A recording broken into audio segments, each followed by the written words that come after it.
नमस्कार, मैं भानु शर्माली। तृतीय भाव में चंद्रमा किस प्रकार से परिणाम देगा। जल में बसे कमोदनी, चंदा बसे आकाश, जो जाहि को भावत तो ताहि के पास। चंद्रमा हजारों किलोमीटर दूर है, फिर भी कमोदनी चंद्रमा को देख करके प्रफुल्लित हो जाती है, खुश हो जाती है, खिल जाती है। उसी प्रकार से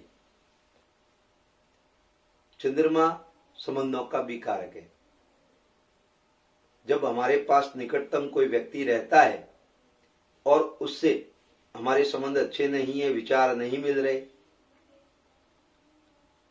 जब आंखों से क्रोध झलकता है एक दूसरे के आंखों में और बिल्कुल नजदीक रहते हैं, तो वो संबंध क्या काम के। जब कोई दूर रिश्तेदार रहता है और उसके बात करने से आप आनंदित हो जाते हैं, प्रसन्न हो जाते हैं, तो वह दूर का भी नजदीक है। चंद्रमा मन का कारक है, माता जी का कारक है, जल का कारक है, शरीर पूरे का कारक है। जब ज्वार भाटा आता है तो पानी प्रभावित होता है, 50 फुट 70 फुट पर उछलता है, तो 75% शरीर, हमारे शरीर में भी जल है, तो हमारा शरीर भी प्रभावित होता है।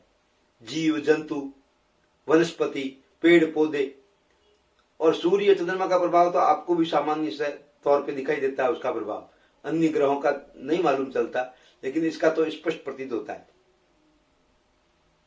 जब तृतीय भाव में चंद्रमा होगा और वो तृतीय भाव पराक्रम का है, छोटे भाई बहनों का है, तो इसमें कौन सी राशि के साथ बैठा है, उसमें क्या अंक लिखा गया है, उसका भी प्रभाव पड़ेगा कि उससे उसका समीकरण क्या बनता है। चंद्रमा के साथ कौन सी राशि है, वृषभ राशि है तो वह उच्च की राशि है, वहां उसके संबंध अच्छे हैं। कर्क राशि है तो वह स्वयं की राशि है चंद्रमा की। वृश्चिक राशि है तो वह नीच की राशि है, तो उसके साथ समीकरण क्या बन पाते हैं, कौन सा अंक लिखा गया है। साथ ही चंद्रमा किस प्रकार का है, शुक्ल पक्ष की पंचमी से लेकर करके कृष्ण पक्ष की पंचमी का है तो अच्छे रिजल्ट देगा। उसको कौन कौन देख रहा है यह भी प्रभावित होगा। तो अब तृतीय भाव में चंद्रमा होने पर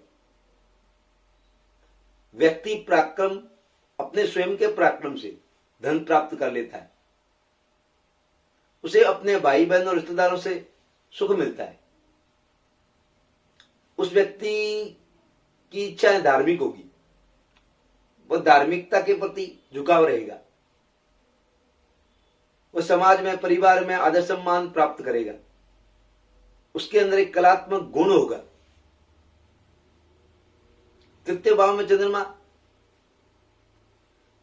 व्यक्ति को जिज्ञासु, प्रत्येक विषय में रुचिकर, जानकारी प्राप्त करने वाला होगा। सभी विषयों के बारे में वह चेष्टा रखेगा। क्या है, ऐसा व्यक्ति बिना किसी कारण के खर्च भी नहीं करना चाहता, बचत करना इसका स्वाभाविक गुण हो जाता है। शान शौकत के लिए खर्च करने में कोई संकोच नहीं करता। ऐसा व्यक्ति बहुत शौकीन भी होता है और इनका शौक हमेशा परिवर्तन लिए होता है। यह व्यवसाय भी बार बार परिवर्तन कर लेता है। तृतीय भाव में चंद्रमा, तृतीय भाव से यात्राओं का भी देखा जाता है, तो वह व्यक्ति यात्राएं करना पसंद करेगा और यात्रा इसके जीवन का एक हिस्सा बन जाती है। कुछ न कुछ कारण से यात्राएं करेगा ही करेगा। चंद्रमा इस स्थान बैठकर भाग्य स्थान को देखता है, तो अपने भाग्य में वृद्धि के लिए उसे छोटी छोटी यात्राएं लाभप्रद रहती है। यह स्पष्ट अनुभव किया हुआ है। ऐसा व्यक्ति प्रसिद्धि पाने वाला और प्रसिद्धि के लिए प्रयासरत भी रहता है, और यह व्यक्ति ऐसा होता है कि समाज को दिखाना चाहता है कि मैं कुछ कर सकता हूं, मैं किसी से कम नहीं। इसके लिए कुछ खर्च करना पड़ता है तो खर्च भी कर लेता है, और यह व्यक्ति हमेशा कुछ नया नया करना चाहता है, भविष्य की योजना बनाना इसके लिए बाएं हाथ का खेल हो जाता है। यह आमतौर पर सामान्य है। कोई 4 व्यक्ति बैठे हैं तो ये स्कीम तुरंत बता देगा, ये स्कीम योजना से आप कार्य करो, लाभ में हो जाओगे। योजना बनाने में इसकी टॉप मोड कला होती है। लेकिन यह व्यक्ति अपने विचार अच्छी तरीके से पेश नहीं कर पाता, बताने में इसको दिक्कत होती है, पूरा सटीकता से नहीं बता पाता। इसको छोटे भाई बहनों का, मित्रों का सुख मिलता है और ये सुख देता भी है। जिसके जन्म लगन से तीसरे स्थान में चंद्रमा हो, मनुष्य भाई बहनों से युक्त होगा,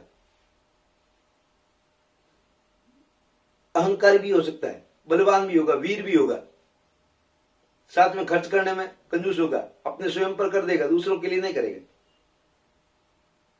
ये पड़ोसियों से, मित्रों से, भाइयों से, परिवार से अच्छे संबंध बनाएगा और उनसे लाभ भी प्राप्त कर देगा।